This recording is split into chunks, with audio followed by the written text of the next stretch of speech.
describo. La pregunta que me gustaría hacer es: ¿qué tiene un modelo teórico o qué es lo mínimo que debe tener un modelo teórico para explicar una realidad o explicar una teoría? ¿Cierto? Y entonces, lo primero que vamos a plantearnos es la idea,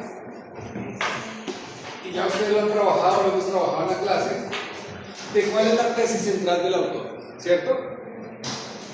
Yo quisiera saber que ustedes me dijeran rápidamente cuál es la tesis central de Hart sobre el libro que ustedes están leyendo. ¿Quién quiere empezar?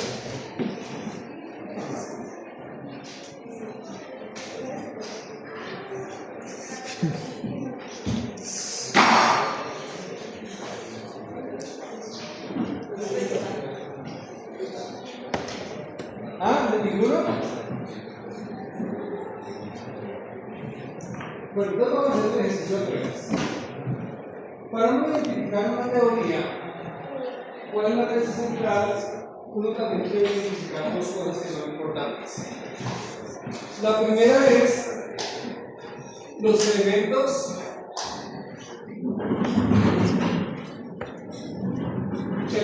conceptuales. Elementos conceptuales. ¿Cuáles son los principales conceptos que ustedes identificaron en este autor? Por ejemplo, ¿en qué ustedes identificarían? Seguramente en la norma fundamental, norma jurídica, seguramente validez, seguramente eficacia, seguramente también causalismo, ¿cierto? Y allí hay una serie de conceptos que uno debe tener claros o por lo menos identificarlos en el contexto. ¿Qué elementos conceptuales identificaron ustedes en este texto?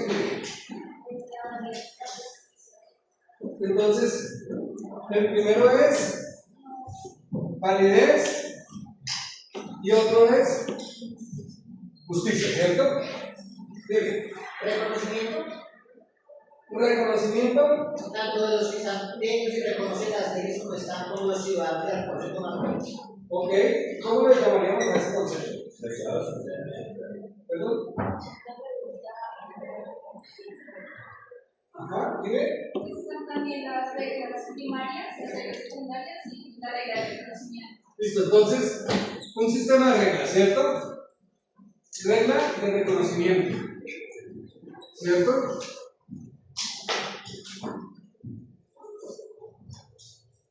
Luego está la reglas primarias y ¿qué más?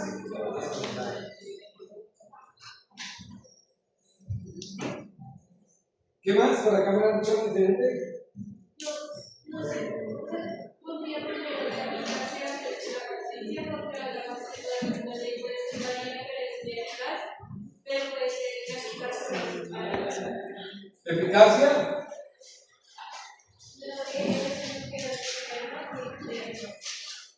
Enunciados internos y externos.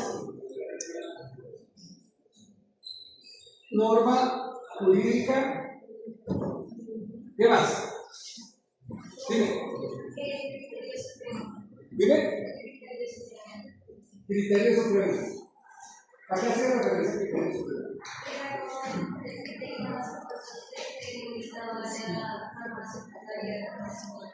Ok.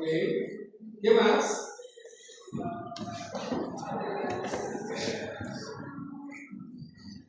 Vamos a ponerlo acá, ¿vale? ¿Qué más? Dime.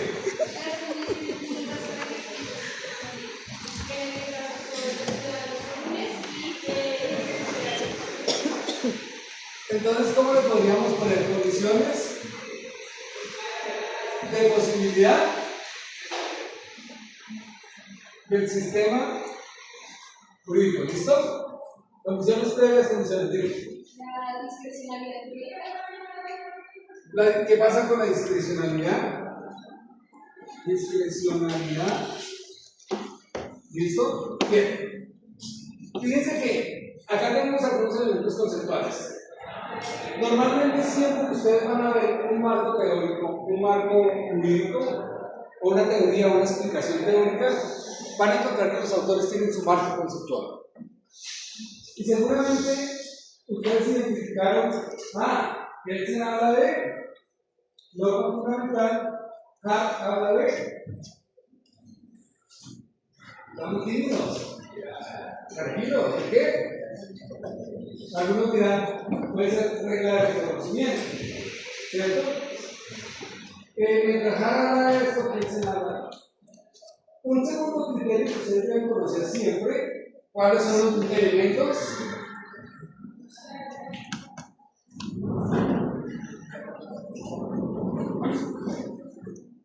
Elementos metodológicos. ¿Cuál es la metodología?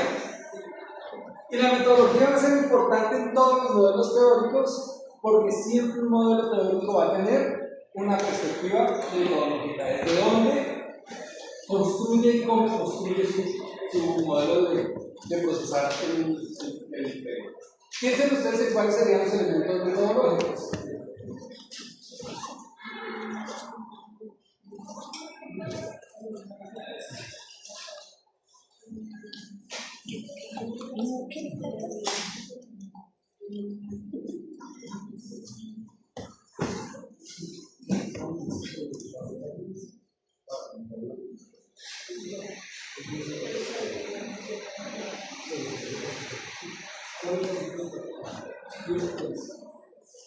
¿Quién tiene elementos metodológicos?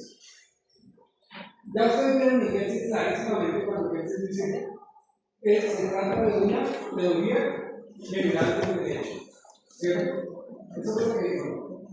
Ayúdenme porque no sé.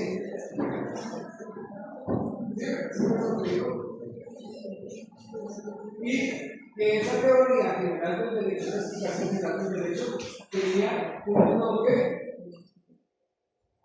positivista, un método causal, que era un método que tomaba la ciencia de la causalidad para explicar el derecho, ¿cierto? Y que identificaba un objeto de estudio que era el sistema jurídico. ¿Cuáles son los elementos metodológicos de Hart?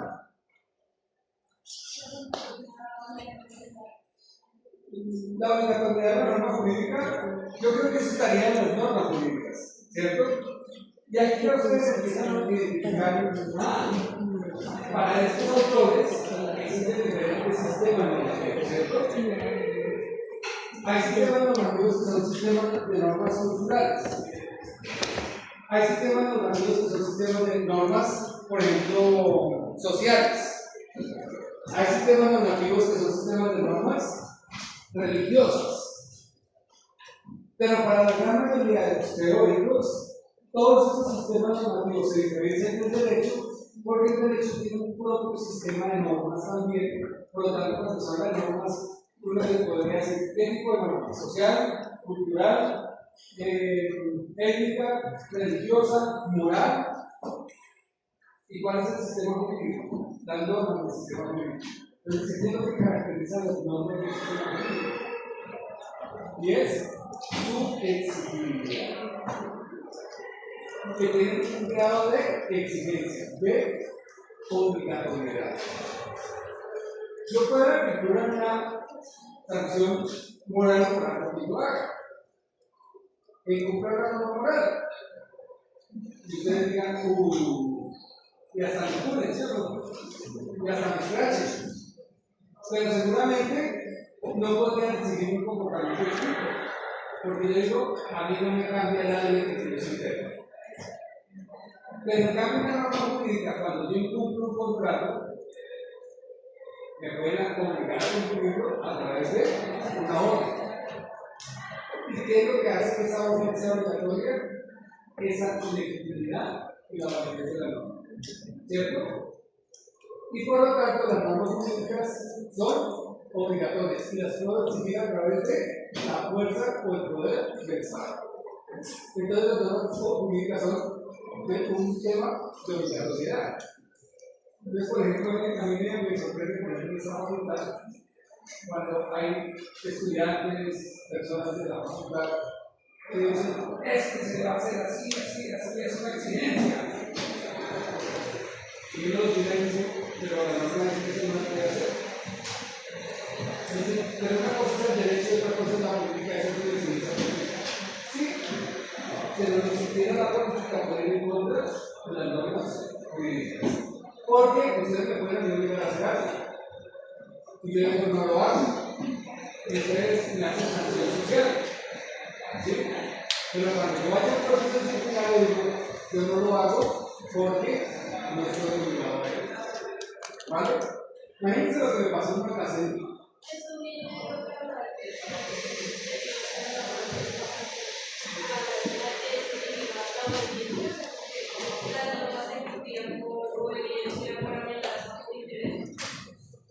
Entonces, las normas se cumplen por amenaza. La amenaza es la sanción. Las normas también se cumplen por interés, ¿cierto? Y la obediencia social, digamos, como el conocimiento de la norma como una forma de regular las relaciones sociales. Y está relacionado con ello, ¿sí? Pero fíjense lo que me pasó en una ocasión. Estaba en clase.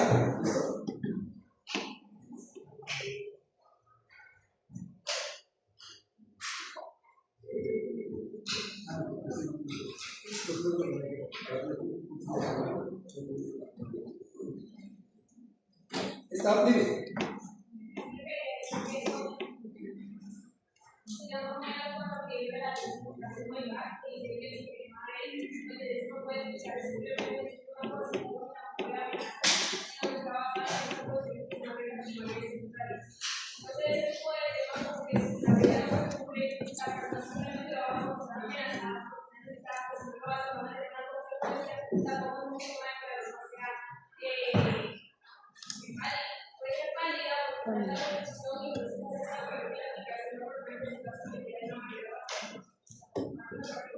Claro, y ahí tiene el debate también nuevamente en esa edad, ¿no? Entre eficacia, validez y legitimidad.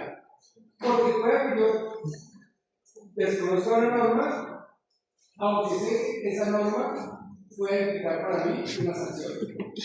Pero yo la desconozco porque tengo la íntima convicción de que esa norma no es legítima. Entonces digo, hay una legitimidad. Sin embargo, el derecho le va a decir que si usted no la cumple, puede haber una sanción. ¿Cierto? Y entonces, ¿cómo lo vamos a manejar en los jurídicos?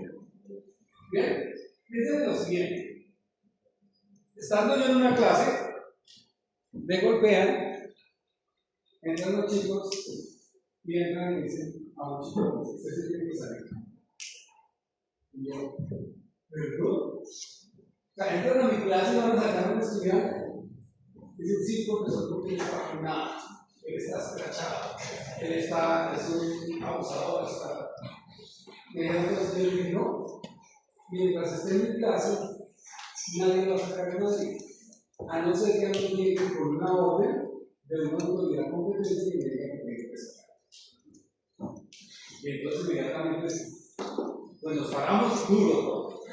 Y yo, parece que me quieren. La pregunta es, ¿qué diría el derecho? Pues estamos en una facultad de derecho. Bueno, yo no digo que es una facultad de derecho, pero nosotros mismos. Es una facultad de derecho. Y como es una facultad de derecho, debe ir a la norma. Y entonces dice, la norma jurídica normalmente dice que un servidor público solamente puede hacer lo que está permitido, ¿cierto? Y que los particulares pueden hacer lo que no está prohibido, ¿cierto? Si alguien viene y se lleva a un estudiante a la fuerza contra su voluntad, estaría cometiendo una conducta prohibida. ¿Y cuál sería? Tú dices una violación al derecho a la educación. Entonces tú dices, yo reconozco que el derecho a la educación es de todos y lo estoy vulnerando. ¿Qué otro?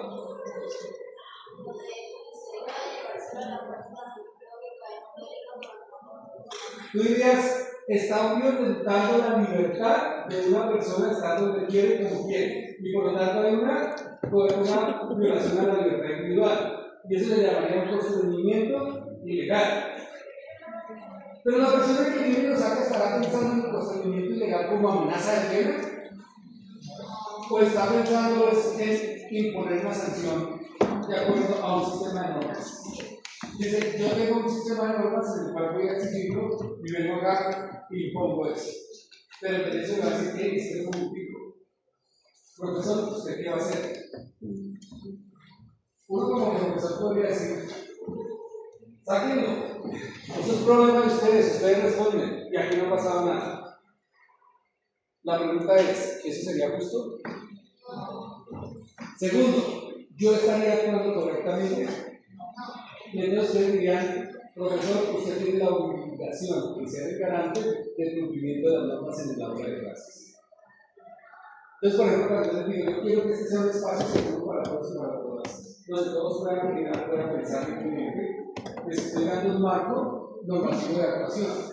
En el momento en el que alguien incumple esa norma, yo le puedo decir, oye, esa opinión, aunque es libre, es una opinión válida, no la voy a aceptar porque plantea problemas, por ejemplo, contra una población. Y yo sí lo puedo poner.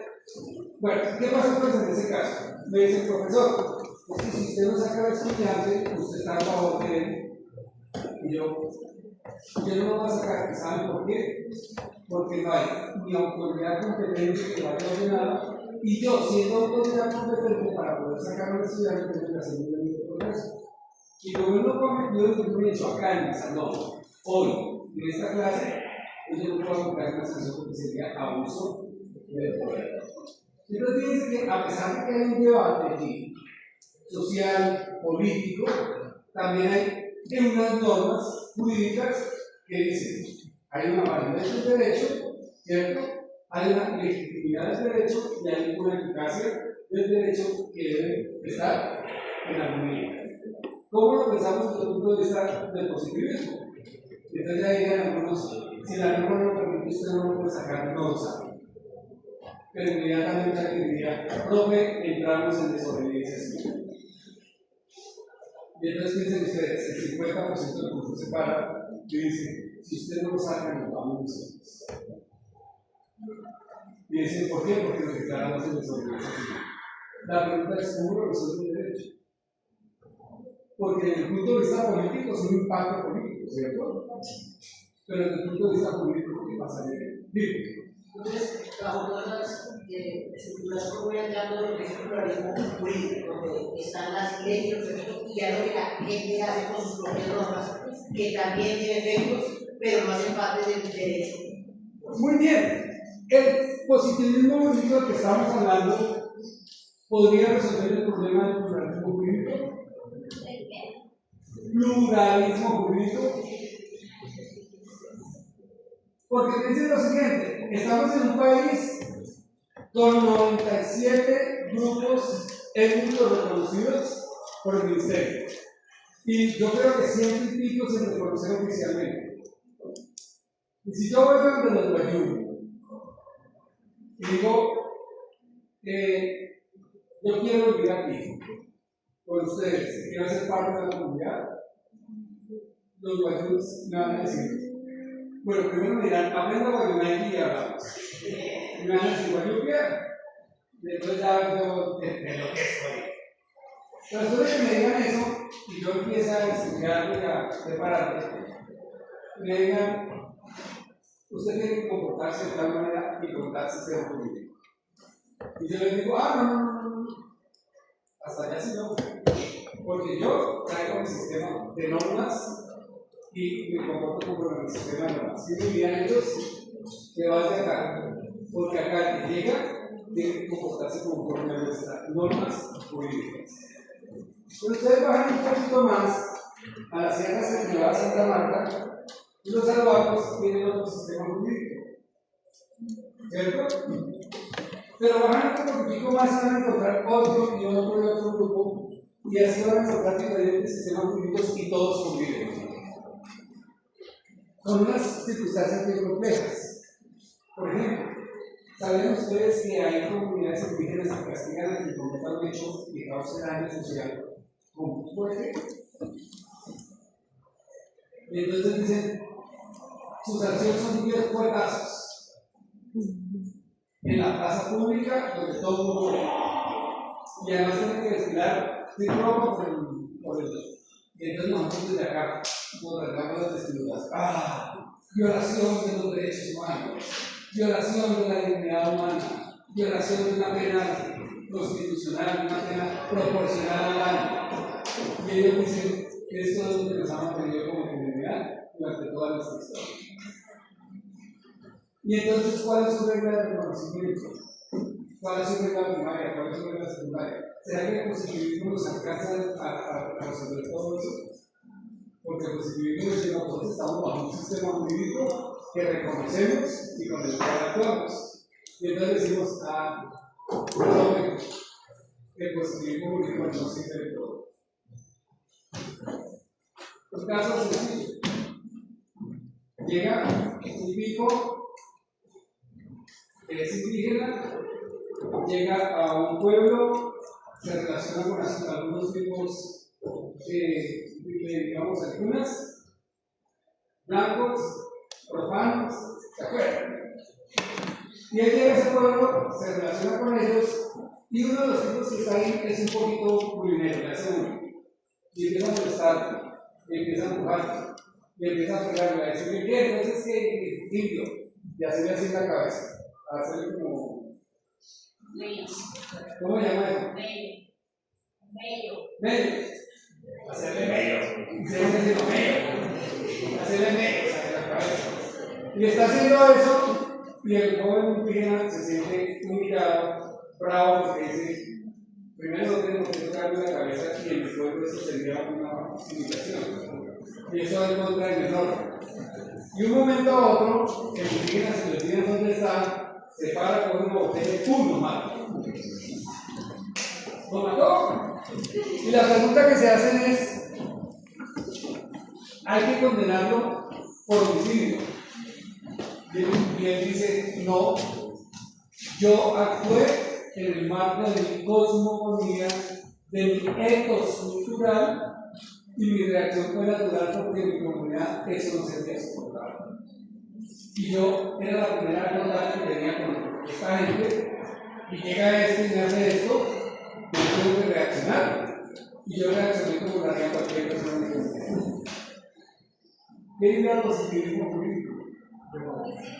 Homicidios, ¿una vez? 6 veces. ¿Qué diría el pluralismo jurídico? Diría, tendríamos que analizar más a fondo si realmente esa es la reacción natural en su cosmogonía y en su cosmogonía. ¿Sí? Entonces, ¿qué pasa en ese caso? Primera instancia lo condenaron por homicidio.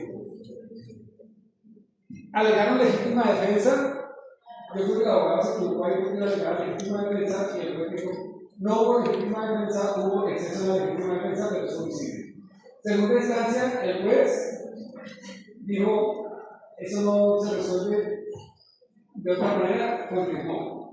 Se va por acción de tutela y cuando llega el punto de tutela y llega a la corte va a decir, hay que analizar cómo era su cosmogonía y estamos en un país que tiene un país centralizado, ¿cierto? Pero que tiene pluralidad y tiene diversidad jurídica, étnica y cultural. Y por lo tanto no tengo que resolver eso de problema. Entonces, ya ustedes empiezan a ver cómo cada modelo teórico tiene una explicación teórica general, pero empieza a tener problemas en la explicación o para resolver temas o problemas más concretos. Y uno de los problemas es qué hace el positivismo con el pluralismo jurídico. ¿Cómo lo vería el pluralismo jurídico? Ahí habría que mirar, porque yo creo que el realismo jurídico va a decir las normas jurídicas de la comunidad son válidas y deben tener eficacia y son legítimas. Y lo que hay que ver es si esa persona puede aprovechar esa legitimidad, esa validez y esa eficacia de la norma. Y yo creo que le daría todo el valor a la norma jurídica. De hecho, al final, ¿saben qué pasó? Al señor lo mandan a su comunidad para que sea la comunidad la que lo juzgue y controle a sus normas, a pesar de que el daño fue afuera. ¿Pero por qué? Porque decía no tiene la capacidad de comprender el sistema normativo de todos. ¿Bien? Pero Dime. eso no genera otro conflicto, porque María nos dice que es importante que sea nuestra realidad tenemos que cumplir. Claro, eso lo dice el positivismo jurídico. Pero ¿qué diría, por ejemplo, las corrientes multiculturales o inclusive el mismo realismo? Diría, una cosa es el desconocimiento de la norma y otra cosa es, por ejemplo, actuar bajo condiciones de un sistema jurídico distinto. Porque ¿eso qué quiere decir? Que usted está actuando como un marco normativo que para usted es legítimo, válido y eficaz. Y usted no tiene otra forma de pensar. Claro, ahí también hay, ¿cómo dirían ustedes? En mi época diríamos, en mi generación diría que hay aviones, ¿no? Avispados. No sé cómo lo dirían ahora. ¿Qué pasó? Un indígena se gana una curul en la Constitución del 91. Viene y hace parte de la Constitución del 91 de los debates, entonces dicen Colombia es un país pluralista, multicultural, pluriétnico, reconoce los sistemas jurídicos distintos, y ahí tiene una apertura interesante, ¿no?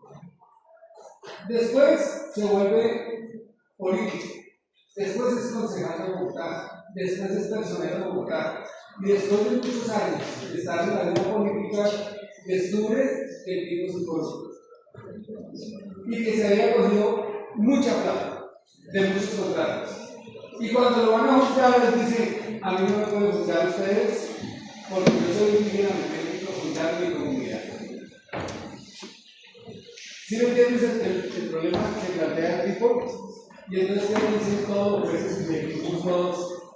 Dicen: ¿a usted no le gustaría su comunidad si usted no tuviera la capacidad de comprender el sistema jurídico en el cual usted actuó?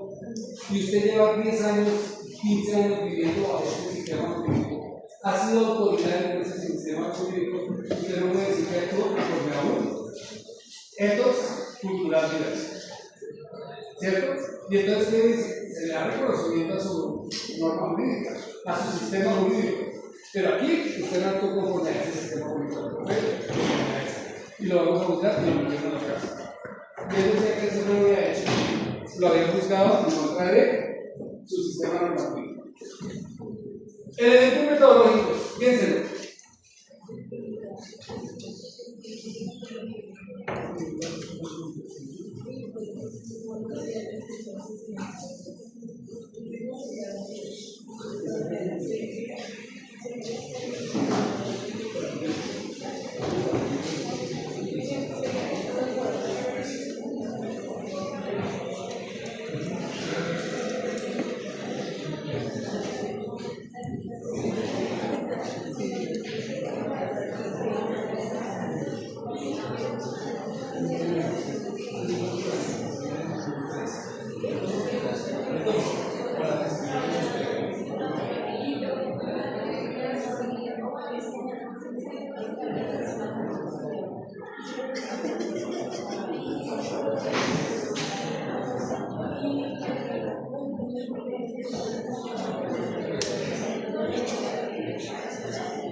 ¿Listo? Elementos metodológicos.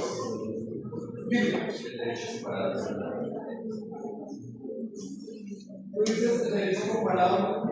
Claro, esa es una metodología de análisis del derecho, pero ¿cuál sería el método que utiliza el autor para desarrollar su modelo de comprensión del derecho? Vean lo siguiente: Goethe abiertamente dice: yo utilizo las ciencias de la naturaleza para comprender qué es el derecho y delimito el objeto de estudio. ¿Qué hace Hart? Parte de una teoría solamente está de acuerdo, pero sí que es una de verdad. Entonces, para eso también y la respuesta que desde su punto de vista se necesitaría para Vamos un poco más atrás de eso. ¿Cuál es el método de Hart? ¿El método de qué? Método de Hart. ¿Ah? Bien.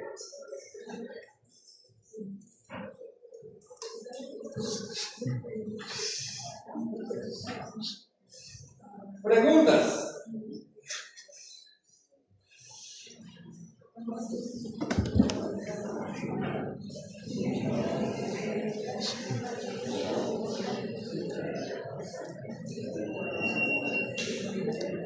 Mi tesis central.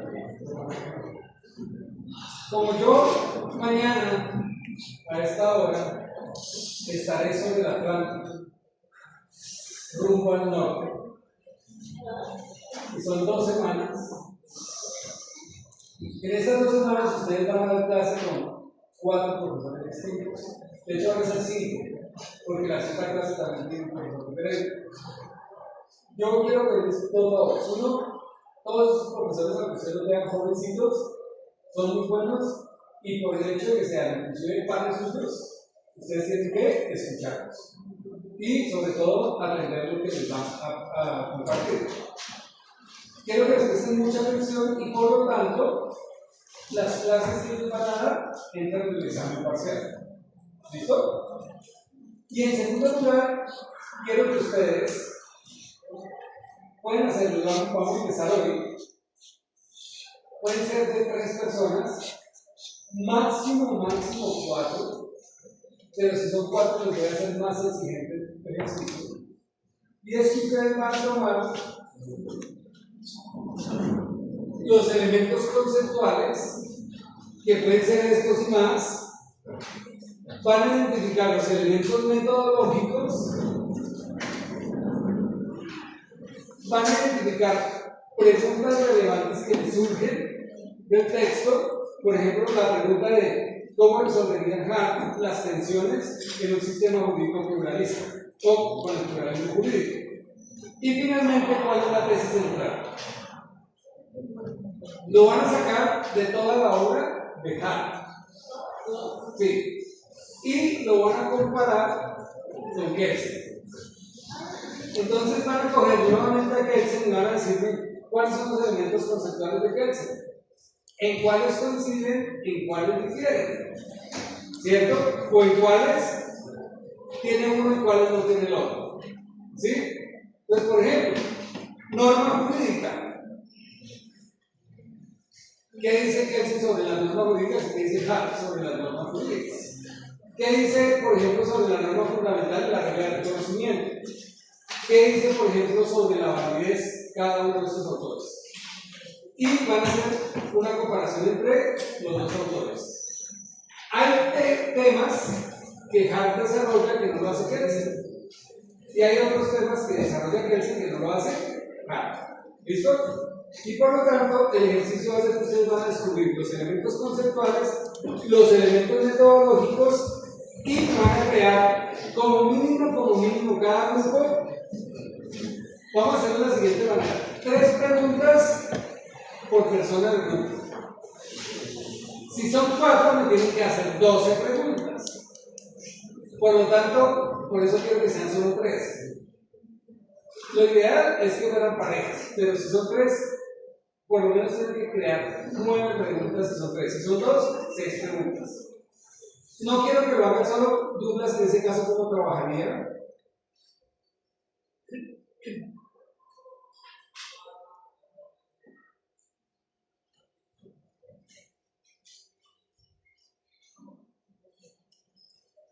En grupo. Grupo. Bien. ¿Listo? Preguntas sobre el ejercicio. Dime. Bien. Y esto me lo van a entregar.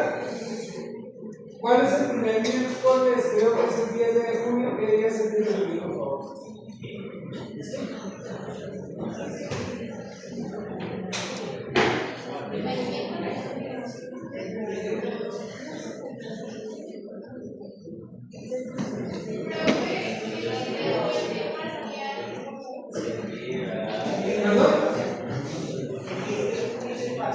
¿El 10 de junio? Bien. Esto sería para el 10 de junio.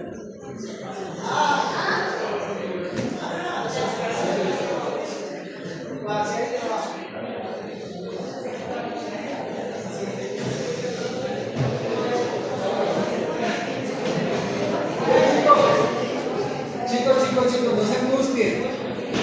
Es la mejor manera de repasar, porque van a trabajar los 2 textos, van a repasar los textos y sobre eso va a ser el 50% del examen.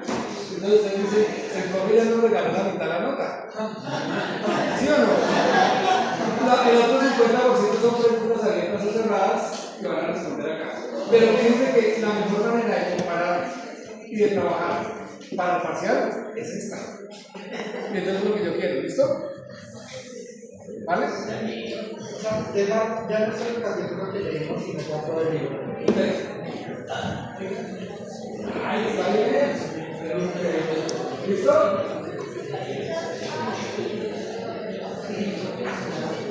Bien, les voy a proponer lo siguiente. Ya no sé cómo con cara de matado. Esto me lo hacen para qué es. Y ese día hacemos debate, trabajamos y el parcial lo hacemos el siguiente lunes. Sería festivo, ¿no? Entonces el parcial sería el 17 de julio. ¿Listo? Julio. ¿Cuándo es el parcial? Entonces lo dejamos para el 17. Pero tienes que traer esto, ¿listo? ¿De acuerdo? ¿Están de acuerdo? Bien, tu pregunta cuál era.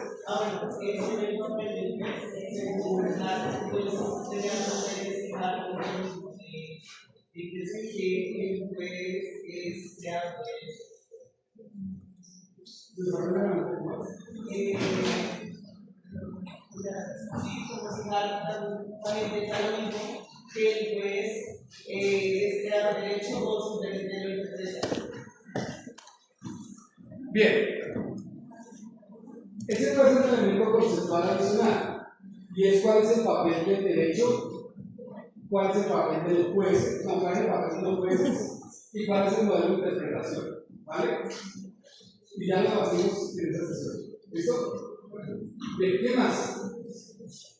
Como se dan cuenta, no te voy a responder preguntas porque eso lo van a hacer ustedes.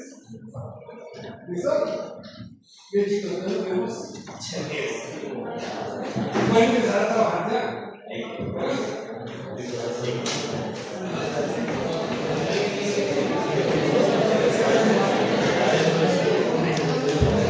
Pregunta, chicos. Silencio un momento, por favor.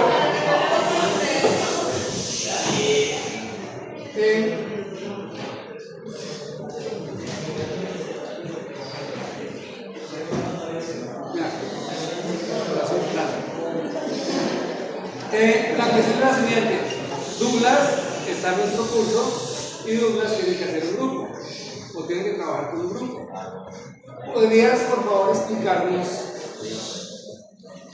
cuál debe ser nuestra forma de trabajar con Douglas en grupo? Porque claro, todos hacemos grupos y Douglas queda solo y no estamos siendo inclusivos. Incluimos a Douglas, pero tenemos que saber cómo lo vamos a hacer, ¿cierto? Entonces, aprendamos todos. ¿Tú nos podrías explicar cómo trabajar en grupo o lo hace Douglas directamente?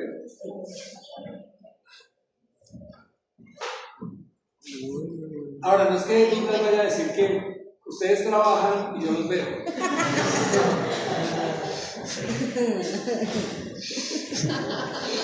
Dice, no, claro que no, lógicamente. Bueno, digamos que lo importante sería pues buscar con quién se puede trabajar y digamos que podamos hacer asignaciones, o sea que podamos como cada uno tener como una asignación en el trabajo y digamos que buscar un espacio acá en la universidad ya para poder socializar los contenidos que vayamos a trabajar, pero pues claramente que con pues, asumo toda la responsabilidad de lo que me sea asignado para el trabajo. Bien. Chévere. Pero no quiero que hagan trabajos en grupo que usted hace la primera parte, yo la segunda, yo la tercera y luego lo copiamos y lo pegamos.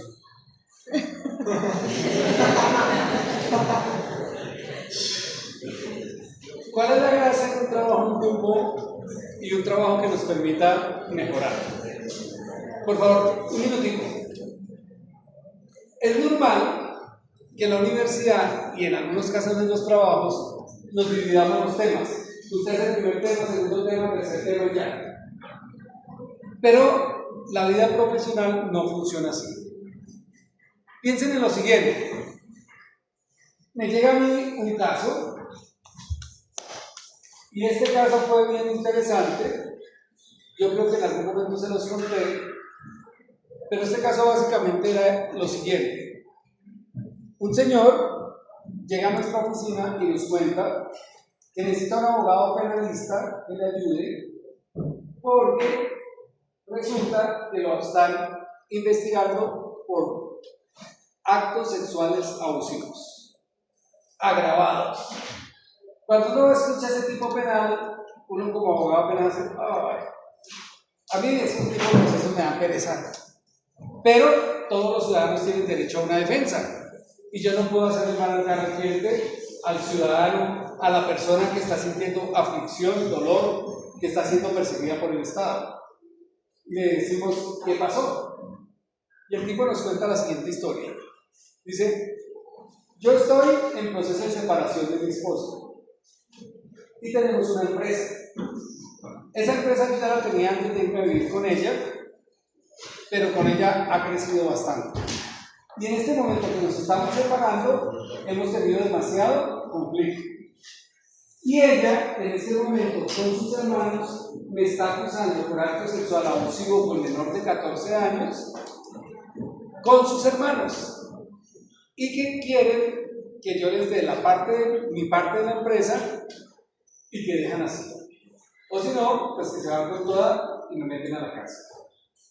Entonces la pregunta que yo le hago es, ¿y qué fue lo que pasó? Entonces el tipo dice, resulta que yo fui el fin de semana a recoger a mi hijo porque estamos en un sistema que están separándose, en la que 8 días estoy yo, un fin de semana estoy yo con la niña, otro fin de semana ella con la niña. Y cuando yo voy, normalmente o ya no está, se han ido o no me la dejan sacar. Dice que no, es punto ya. Y ese fin de semana yo fui y dije, como sea, la voy a llevar. Porque la quería llevar a un circo. Él, pónganle cuidado, dice, llegué yo a la casa y ex señora o mi ex pareja me dice, la niña no puede salir. Y él le dice, ¿por qué? Dice, porque está con su amiguita de aquel lado y nos la dejaron cuidar, yo no la puedo dejar salir porque está con la amiga. Y no sale. Y entonces dijo, pues yo me la llevo porque yo tengo derecho. La llamó a la niña apareció y le dijo, ¿quieres ir al centro? La niña, sí, papito. Pero estoy con mi amiga y dijo, pues vamos los dos. Se las llevan las dos. Llega al circo, el señor, como ya no habían boletas, él logra que lo dejen entrar con las dos niñas, él sienta a su vecina aquí al lado y sienta a su hija en las piernas. Y ven toda la función con la niña en las piernas. Cuando hay un momento que la niña le dice quiere ir al baño, él la lleva al baño, acompaña a la niña al baño y vuelve y sigue viendo la función. Va y deja a los niños en la casa y se va tranquilo. Y a los 8 días le llega el CTI, pam, usted es su nombre, arraigo, y usted está siendo investigado por actos sexuales abusivos como la niña. Y entonces dice, ¿qué fue lo que pasó? Que de acuerdo con la mamá, él había sentado a la niña en las piernas y la había tocado durante toda la función. Miren el problema tan duro que nos tocaba. ¿Qué hacen? ¿Ustedes creen que en la oficina de abogados vamos a decir, Estanislao, usted va a estudiar las partes del tipo penal? Tú vas a estudiar las pruebas y tú vas a hacer la jurisprudencia. Y antes de la audiencia, cada uno dice su pedacito y lo repartimos en la audiencia. ¿Ustedes se imaginan que eso funciona así? ¿Saben qué nos tocó hacer? Después de escuchar al tipo, que todos los abogados viéramos la grabación de la entrevista de él con nosotros, sentarnos y decir, ¿cuál creen ustedes que es el problema jurídico que hay acá? Y entonces alguien, mira, aquí el problema jurídico es un tema probatorio, por esto. Y otro decía, no, mire, el problema aquí no es un probatorio ni nada, sino que aquí hay un problema al fondo, que es la herencia. O la herencia no es sino la disolución de la sociedad. Y se quiere quedar con la empresa y por eso lo están extorsionando. Entonces otro dice, el problema es una extorsión. Y empezamos todos a debatir el punto para llegar a cuál era la mejor posibilidad. Y así hacemos con todos los casos. Y entonces analizamos. Ya sabemos cuál es el problema fáctico, ahora cuál es el problema jurídico. Y en ese problema jurídico, ¿cómo lo resolvemos? ¿Será que sí le creemos al señor que eso fue lo que pasó? ¿Qué hacemos para probar el punto de vista de la niña? La hacemos una entrevista en cámara de Gesell y entonces empezamos a mirar posibilidades.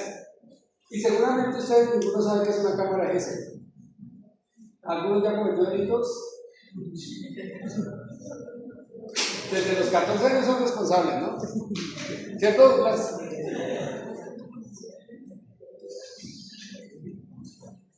Sí, claro. Bueno, la cámara de Gesell es una cámara especial donde No sé cómo se escribe, no sé cómo S-E-S-E-L.